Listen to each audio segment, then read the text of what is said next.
Welcome back to the West Ham Way. This is all things West Ham. My name's Jeff. I'm joined by Dennis, Bill, and JP. How are we today, chaps? Good, mate. Sweating like crazy, but yeah, hot as anything, mate. Yeah, it's a bit humid, but other than that, can't complain. Well, lovely. So before we go any further, just want to give everyone a reminder to give this video the thumbs up and subscribe to the channel. And if you like what you see here, then give a thought to subscribing to the Patreon, where you get even more content and X's updates as they happen. So I think the first thing we need to discuss here, lads, is the pre-match event, which is taking place before the Man City game on the 7th of August, 12:30, O'Neill's Leytonstone, and they've just announced the special guest, which is Steve Potts. So I'm assuming we're all meeting for a beer there, are we, lads? 100%, man. Yeah, definitely. The events are great. O'Neill's is a really cool venue. Near Leytonstone Station. So yeah, I highly recommend people to go if they haven't already. Yeah, hopefully they crack out loads of fans as well, for that matter, because it's going to be a tasty one in August. No, definitely. It is. It's good. Obviously, the first game of the season. It's a great excuse for us all to get together as well. So I'm looking forward to that one. Yeah, definitely. And tickets sell out quite nice and early. So do, if you're watching this and you're thinking about it, do have a little gander and buy them as soon as possible, really, would be my advice. Amount of times I've gone to go for, I'll go get one. They're sold out. See you later. Yeah, no, it's really well hosted by Mark Ward, obviously, for West Ham Play. He does a really good job with comparing, asking the questions, and obviously X and Dave are there. So, I highly recommend everyone goes and attends. Yeah, well, we've certainly got a lot to discuss today, and I think the best place for us to start is our new signing, Flynn Downes. So, what are we thinking, Dennis? I mean, I'm not going to pretend and say that I know this guy. I'm not going to be like the bit amount of people that, he's good for me on Football Manager, etc., etc. And we joked about that on the WhatsApp group, but then people were actually saying it on Twitter. Yeah, and I put it in my video as well, because I knew it was coming. And literally, as it was loading, I saw the tweet. I was just absolutely creasing up at that. It was so funny, mate. You get a lot. You're like the X of social media, mate. You predict quite a lot of things before they happen. Yeah, back to the player, like, he does look the type of player we love. And what the only concern I've got is a lot of people are hyping up just how many arguments he have, but what they haven't looked into is quite a lot of those times he got a second yellow in many of those instances. They're saying, what a boy, looking forward to this, against Spurs. Yeah, but he got a second yellow for a couple of them. So hopefully he puts a bit of Moyes trains a bit of a lid on that, but he looks buzzing to be here. And, this is probably the most excited a player's been to sign for us probably since Hugill, if I'm honest. Hopefully he plays better than him, mate. Even from the Championship, but he also does look like Swansea. The way I look at it is look at what the fans' reaction are. Like, we weren't necessarily gutted to see the back of Anderson, for example, but Swansea are absolutely gutted to see the back of him. They're devastated he's good, and they think that we've got him dirt cheap as well, which really speaks volumes, in my opinion. Yeah, no, for sure. What do you think, JP? Yeah, got to echo what Dennis was talking about, because at the end of the day, I don't know if anyone's seen it, but The Athletic did a really good article about going into a bit more detail about his technical abilities, and it was only Declan Rice had a higher pass percentage rate, I think it was, if I remember right, than he did, even though, granted, it's the Championship. I don't know too much about the kid. I've not really watched any of the Championship games so far for the last season, but we got Swansea's best goalkeeper when they got relegated, and looks like we've now got their best midfielder of he's English as well, which really helps the homegrown quota as well for that matter. But yeah, looking forward to seeing him. He's a West Ham boy through and through. We all would have seen the video of him talking about his the family roots of it and everything. So yeah, looking forward to seeing how he gets on. What do you think there, Bill? Yeah, echo what the guys have said. What interested me was, as Dennis said, the reaction from the Swansea fans, but also from some of the journalists who cover Swansea as well. Now, Stuart James from The Athletic, for example, used to write for The Guardian. I think he played for Swindon in the 90s as well. He did a really interesting tweet the other day where he said, look after Flynn Downes, West Ham, you've got a bloody good one there. Now, someone who's obviously impartial and must have watched Flynn quite a bit a lot of times, that's a really good sign. And some of his sort of replies to some West Ham fans who are asking for more details as well, and some of his characteristics and his technical skills seem to be something that would be a good fit for us. So in terms of he gets around the pitch, loves to tackle, he's got potential to develop, and he also said he's pretty dynamic and in a sort of a Declan Rice mould as well, which is obviously great. Obviously, ability-wise, there's no comparison at the moment, but that's a good sign, and this seems like he'd be a good fit on the pitch, obviously, and obviously off the pitch with being a West Ham boy. So I didn't know too much about him, but I think what was good about it as well, which is mentioned in the statement on West Ham's website, was David Moyes was heavily involved in the scouting and obviously buying him. So he must have obviously seen what he liked and must have been scouted him for a bit of time, and probably Mark Warburton might have had a say as well. Obviously managed in the Championship for a number of years, Mark Warburton. So and the fact that the deal got done pretty quickly is a good sign as well. Didn't drag on too long. So I think all the signs are pretty good, to be honest. That's a good point, actually, Bill, because X was saying in January that he was one of the midfielders we were trying to get for, I think it was 10 million at that point. And obviously nothing came through. But yeah, we've been keeping an eye on him for a good couple of years from what X has been saying. Yeah, his teammate Grimes is another one we've looked at for a long time. I think we've been linked with him just about every single window, Matt Grimes. So wouldn't be surprised if we looked at him as a slightly better alternative while scouting Grimes. Yeah, I think this move has got that feel-good factor for us, hasn't it? Where he's a West Ham supporter lifelong, and he's obviously they've come out and he's spoken a lot about that already. And I think it's just got all the hallmarks of one of those Moyes master strokes, like with Bowen, where he's going to have picked someone out the Championship who's going to go on and just improve leaps and bounds. So I think all in all, it's a pretty damn good transfer. It'll be interesting to see if he comes straight in the team, or if we start with Suchik and Rice, or if we play a 3 in midfield. I don't know, but I think with all the competitions we'll be in the Europa Conference League, I think there'll be enough games to go about, don't you? Yeah, no, definitely, yeah. And I think you mentioned obviously Bowen, but we've had a good record for the majority of the time in buying players from the Championship. Go back to Aaron Cresswell, Mikel Antonio, obviously Bowen himself. So I think that's I'd prefer to take a chance on sort of a young player from the Championship rather than take a punt on someone who's played in a sort of slightly less quality foreign league who might be hard to adapt. So I think I think that's the way to go. Yeah, there should be no reason why he can't hit the ground running, I'm sure. And also, let's not forget that this is the right PR stunt this time round. Signed because obviously this week Jack Wilshere's retired finally. I think he retired when he retired when he joined us. Really, to be honest with you, but I mean, we were all joking about it at the time. Wilshere was a PR stunt gone bad.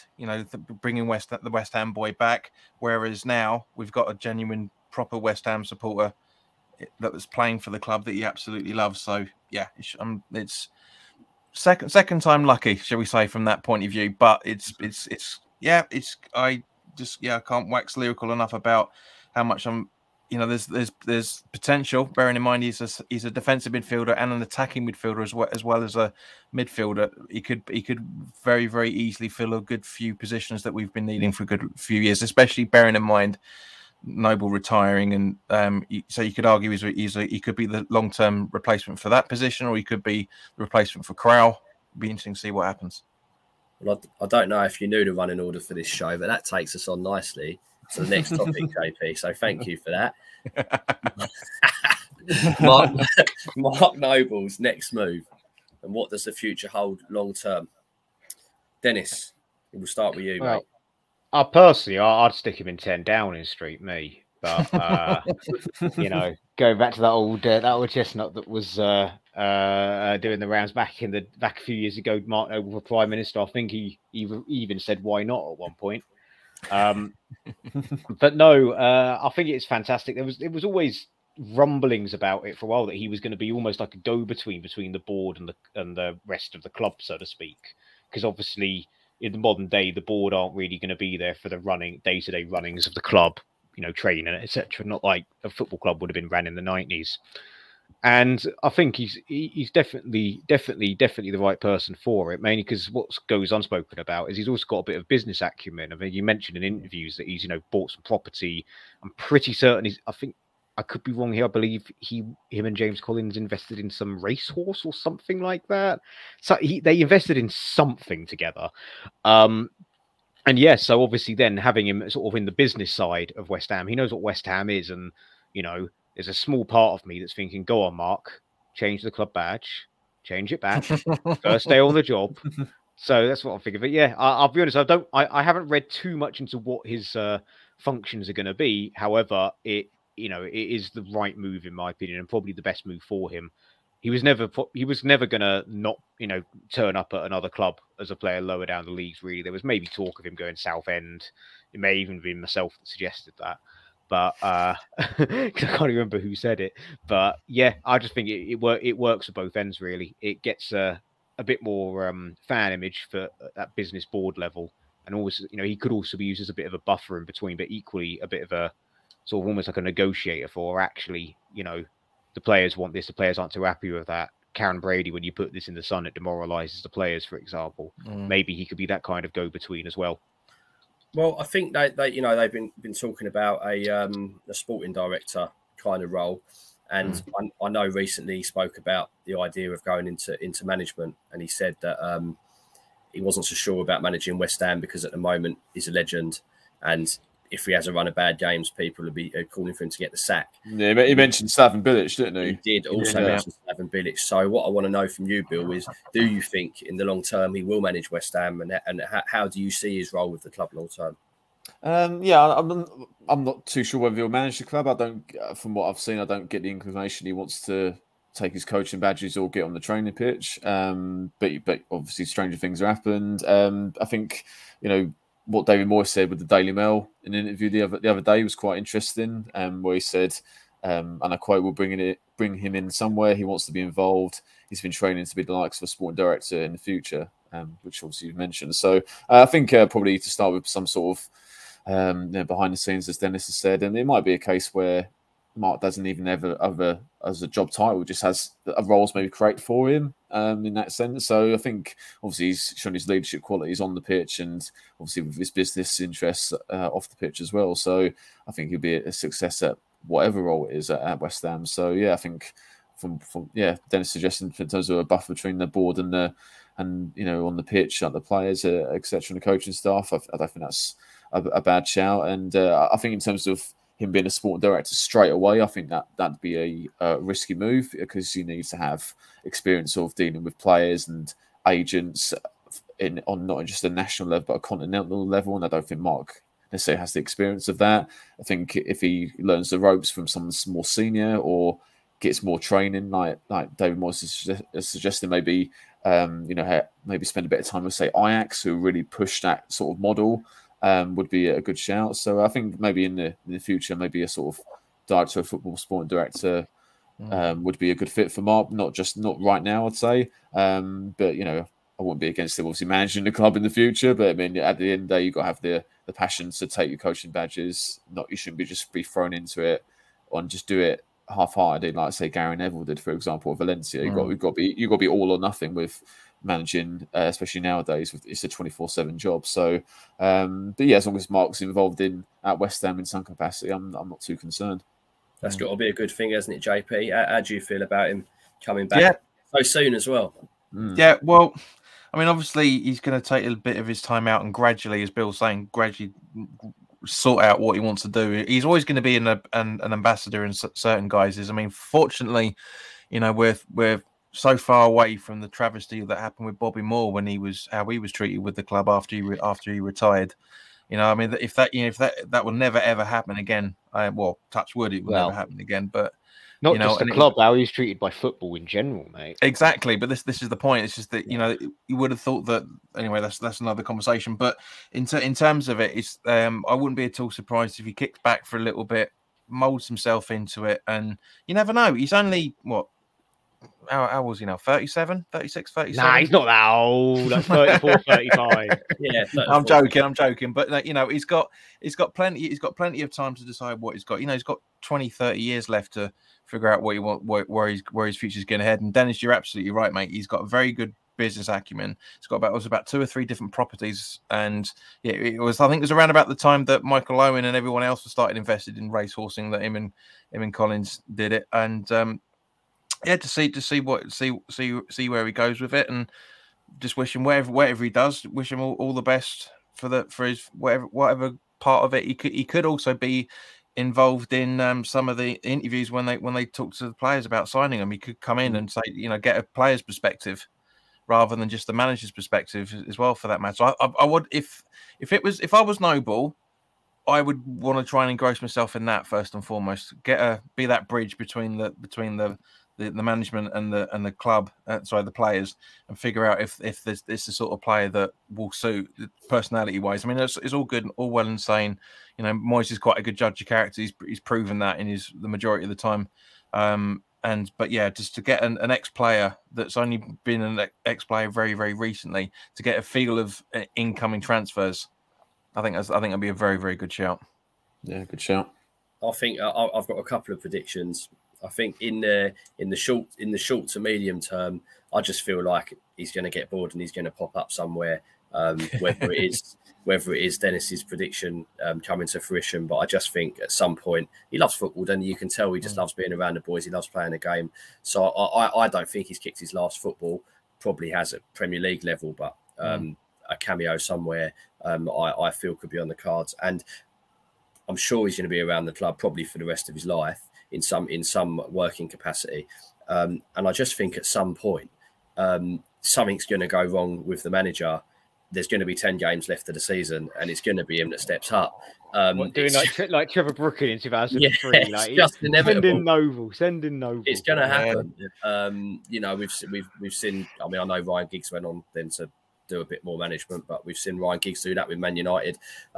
He'd have got eaten alive if he was the full-time manager. But there's no pressure when you're in that situation. I mean, it'd be nice to say that West Ham will never be in that situation again. But I'm sure at some point over the next 30 years it'll happen. So Alan Shearer never thought he was going to manage 6 games, did he? So I just feel that one day he is going to manage at West Ham in some capacity, but who knows? We'll see. No, and there's another prediction for him is he ends up running the Queen Vic in EastEnders. He goes into acting West Ham. It'll be West Ham clips. Like you watch the EastEnders one of him going and then he'll make the call and he'll be working behind the pub with a flat cap and working with Danny Dyer. Or he just makes a cameo like Harry Redknapp did and just ordered a pint or whatever. Well, to be fair, Boris Johnson made a cameo in EastEnders once. Like I wouldn't put it past Mark Noble having a cameo in EastEnders. That's 2 number 10 references in 17 minutes. It's not the only references I've made. You just pick it up on the political ones, mate. Moving swiftly on from Mark Noble having a pint with Boris Johnson in the Queen Vic. We've got to talk about it. We've got to talk about the transfer market and where we are. Is Broja close? With Hickey and Keane Lewis Potter now off the table. That's 2 targets that I know that we all fancied that we're now not going to get. So where do we go from here? JP, what do you think, mate? Well, from what X has been saying on the Patreon the last, 5 months basically, that everything's set up bar Chelsea. This is the thing. Chelsea have no clue what he said literally on the Patreon, the podcast on Monday, that they have no clue what they want to do with his future yet. They're going to decide it later on in the window, which is one of the reasons why it appears that Moyes wants to push this through by the end of the week. So look, it kind of reminds me of that email that went round a few years ago of David Sullivan. Yeah. I know exactly the same thing. Right, we'll buy him this week, or we're going to buy a striker from somebody else, and you'll be lumbered with him. We'll borrow one. But it sounds like we'll borrow one from PSG. Probably, yeah. Well, on that subject, there has been some breaking news. So Damasio, and this is confirmed on the Patreon, so this is why you need to sign up for it. You would have heard this about an hour ago. Apparently, we have submitted an offer for Sassuolo striker Scamacca. I don't know anything about this guy, but everyone goes mental about him. Apparently, we've submitted a 40 million euro bid for him. Now, he was all set for PSG, but talks have stalled in the last week. And AC Milan were also meant to be signing him, but they couldn't get the funds. So if those type of clubs will go looking at him, there must be something about him. He's a big bastard, I know that much. Yeah, I saw Dharma Chef from Sky Sports has tweeted it as well. Amongst others, I've just had a quick look at his goal scoring record. I mean, he scored 16 goals in Serie A last season, so which is a pretty good record. And he's Southend, that is it? Eh? No, yeah, and then he was on loan at Genoa the previous season. Scored 8 Serie A goals, 12 overall as well. So yeah, he seemed good age, 23 years of age. Yeah, as Dennis said, tall guy, 6'5". So yeah, again, I don't know too much, but he's been capped by it at least 7 times. So yeah, I think it seems to be a similar mold to what Broja is anyway. So he's this sounds a lot like Zaza. Mate, Zaza had nowhere near the physical presence of this guy. This guy's built like Ibrahimovic. Just not quite as athletic, but all I know about him is that he's big and that he's got a yard of pace in him and a good first touch. But other than that, I wouldn't be able to tell you anything else. But I think what's good though is we've got a list of targets and there's more than one per position, which is how the modern way of transfer business nowadays. So. Rather than asking for Lukaku on loan 9 times, even when he's having his medical at Everton. I was going to say this isn't the Allardyce days now, is it? That's it. We'll have Andy Carroll and nobody else, please. That's fine. Yeah, exactly. All of the lists of players that we're seeing and all the different rumours, Bill, are there any that you feel confident that we'll get? Do you feel any sort of confidence? Well, I think we'll get. It depends who. Yeah, I mean, I think we'll get someone through the line. Who that will be, we don't know. But I think by the sounds of it, I think I'm a bit more confident with Broja because especially if Chelsea bring in Raheem Sterling, which seems to be closer by the day, then they can afford to sell Broja. And Chelsea have a track record of selling players who've gone on to do brilliantly at other clubs. Kevin De Bruyne, Mo Salah being 2 of them, and even more recent ones, Nathan Ake and Mike Guay, who's at Crystal Palace now. So they do have a habit of selling promising players. So yeah, I think as soon as Chelsea sign Sterling, I think that move for Broja will be a lot closer. I think. Yeah, absolutely. I think for me, he's the number one priority. Just firstly, because of the player that he is, but secondly, we just desperately need that striker, that quality striker. I mean, if you look at his long-term, numbers, they're not brilliant. But he had a very, very good. He was a standout player at Southampton last season. We all know that. One of the 2 standout juniors that were from Chelsea that were playing in the Premier League last season. If he can keep that run of form going, brilliant. Keep it going. Yeah, I think, and again, a bit like Flynn Downes and those kind of players, his prime will be at West Ham if we sign Broja. And the thing about Broja at Southampton are a very average side, and he scored. It was still one of their best players, along with James Ward-Prowse. So imagine the amount of playing in our side, or maybe even Brighton, that chance they create. I mean, Broja would score a lot more. So. Well, his stats on paper might not look incredible, but once you watch him a few more times, and I was there for the 0-0 at the start of the season, which was a terrible game, but he hit the post and he stood out by far. So yeah, he was really good. Do you think he's a pick, Dennis? Well, I'm confident. I'm confident Broja will happen because Chelsea are going to sign Sterling, and they're going to need to raise the funds somehow, and they've made a huge loss on Lukaku. So I'm confident. I think they're just holding out for 5 million more or something like that. I think they're trying to hardball us personally. I'm confident that we will sign him, and also I think reason why Moyes prefers him because Moyes still has what I think in his head, and Mickey is number 1 next season, but then he gets phased out the year after, and that's when you bring in Broja. You've got a year for Broja to learn the system, a year to get to grips with him, and. A lot of times he does it. Look, I know there's all chat about, he still doesn't like Benrahma, but But look, Benrahma in the first season barely got a look. That famous Brighton game where he stood up, we equalised. He started bollocking him to go sit down. What you're doing? And everyone was like, "Oh, he hates Benrahma." It's like I think he just likes having a year to bed people in. The exception being Vlasic, that Vlasic didn't get anywhere near the chances Benrahma had. Another player I'm very confident of signing due to a very close friend of mine that has basically could be Watford's version of X if she really wanted to, because her dad used to be the chief scout, is Sarr. I reckon Sarr will happen. I'm being told that apparently Watford are quite desperate to cash in on both Sarr and Dennis in order to fund basically effectively a 2-year project. And it's just a case of them wanting a lot more money up front than some clubs are looking to offer. But I'm confident we can go in and get Sarr, and I think Sarr would be a very, very good signing. He could be a third choice striker alongside with Broja, and a very, very good. He can play on both wings, you see. So he's got that turn of pace as well, mate. He he is one of the quickest players I've seen when I watched him against Watford this season. Against Southampton in one of the worst games I've ever seen of anything ever. There were 2 shots on goal, 1 on target, and it ended 1-0. And it took a monstrous deflection over Ben Foster, who then started grimacing into his GoPro. But Sarr was absolutely rapid. So that's another player I'm fairly confident of getting. Another player, now I'm really going to embarrass myself because I've forgotten his name, but the left-back, centre-back at Rangers that we were linked with earlier in the window would be a player I would like to get in. We haven't really been linked with him, but I think he could be good cover at, if we lose Diop, he could be good cover at both centre-back and left-back. For Cresswell. Begins with B. I'm struggling to remember my name. He was brilliant in the Europa League final. Does anyone remember? So brilliant, you forgot his name. So brilliant, I forgot his name. Yeah. Well, I think again that's the thinking, but behind the Aguerd deal, because he can play left back and he can play centre back at the same point. So, but you're right, Dennis. We can have this conversation. Calvin Bassey. That's his name. Calvin Bassey. That's what I'm talking about.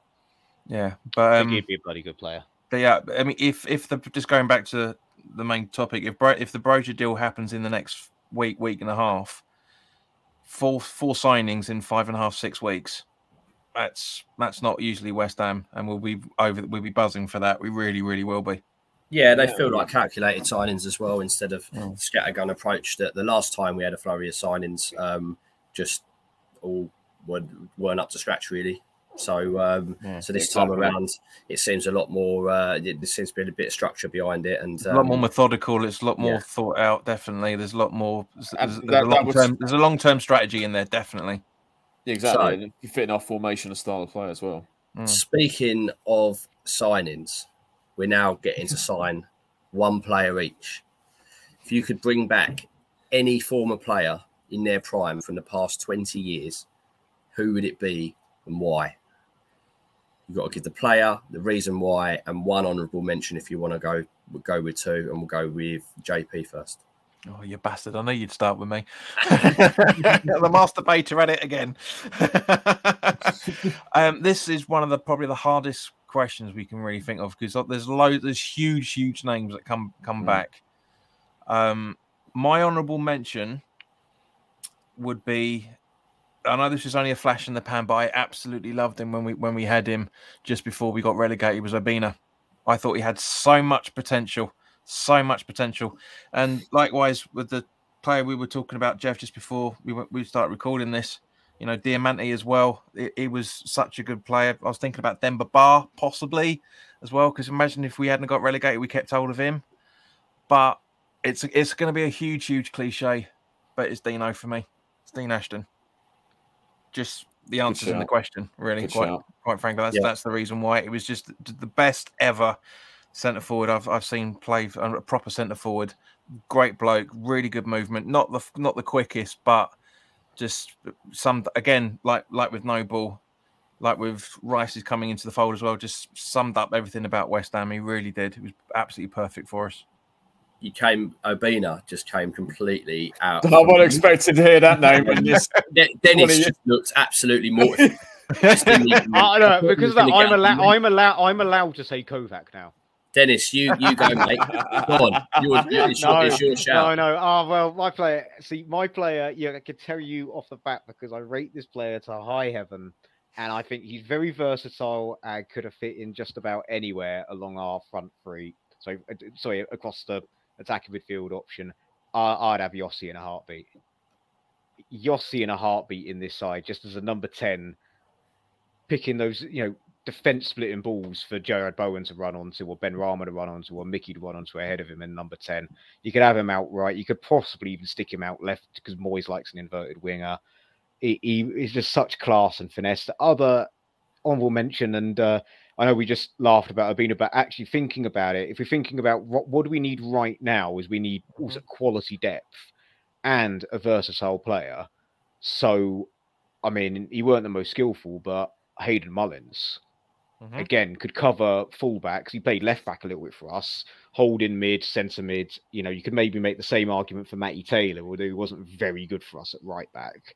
But it's just about everywhere else he played covered us. But yes, I'd say Hayden Mullins sort of as the honourable mention, purely because we do need some strength in depth and versatility in the non-glamorous positions. So centre mid and the fullback, centre back. But Yossi for me would be the player that would go straight in. That way we don't have to worry about 180 grand Lingard. Yossi will play for 10 grand a week, he told me. Well, they're two very good choices. Again, a little bit left field. That's 2 down, and no one has said my choice. So I'm praying. He's going to be Arnie, isn't it? Go for it, Bill. Where are you going with this, mate?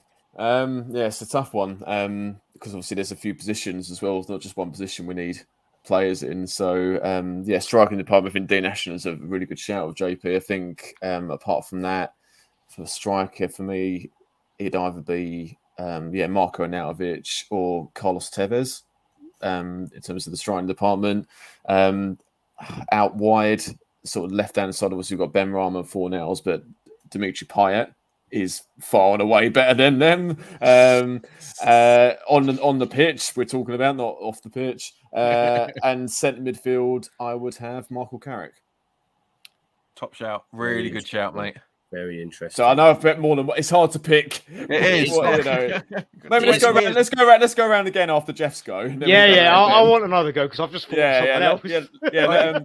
Yeah, Jeff, you go first. Think about it, guys. The amount of players we bought in the last 7 years, plus add the 13 on top of that. Exactly. I think for me, obviously striker is what the squad needs. So that's the position I'm looking at. And yes, Arnie and Dean Ashton, absolutely fantastic. Dean Ashton's unbelievable. But I'm actually going to go with Craig Bellamy. Ooh, good shout. Just because I just think he just fits this system. I just think he can do Antonio's job every bit as good as him, but better. I just think he'd be a fantastic fit. Loads of pace. He's strong. He's good in front of goal. As long as Kieran Dyer doesn't come back, so there's fights on. Yeah. The thing about Bellamy, he was injured a lot, but every time he played very well. He did. And the other one we mentioned that I would give would be Scott Parker. Just really because, as if Rice isn't already good enough. Just imagine if he had Parker alongside him, both with the ability and the leadership and what he could learn from him. I actually thought that when Parker came in, Noble's game just went just shot. And that's what I was about to say. Imagine Noble lasting on for one extra season and having those three in. Oh, Jesus Christ! Yeah. So I think that's that would be my honourable mention. I just thought that when he played alongside Noble, did you notice that Noble learnt that cutting the pirouette as well? Yeah. And he never used to do that. And then and then half a season with Parker, and then that's been a stable to his game ever since, hasn't it? Yeah. As is Parker-esque pirouette and a few other that cracks me up when you just see him spin round. Like, hang on a second, when you start doing that. Lovely. Well, I think that brings us to a close, chaps. Thanks for joining us today, and hope everyone's enjoyed the video. And if you have, please do give it a like, subscribe to the channel, check out the Patreon because you get loads of value out of that, especially in this transfer market. So I think we just need to go round the room, chaps. Come on, you irons. Go on, you irons.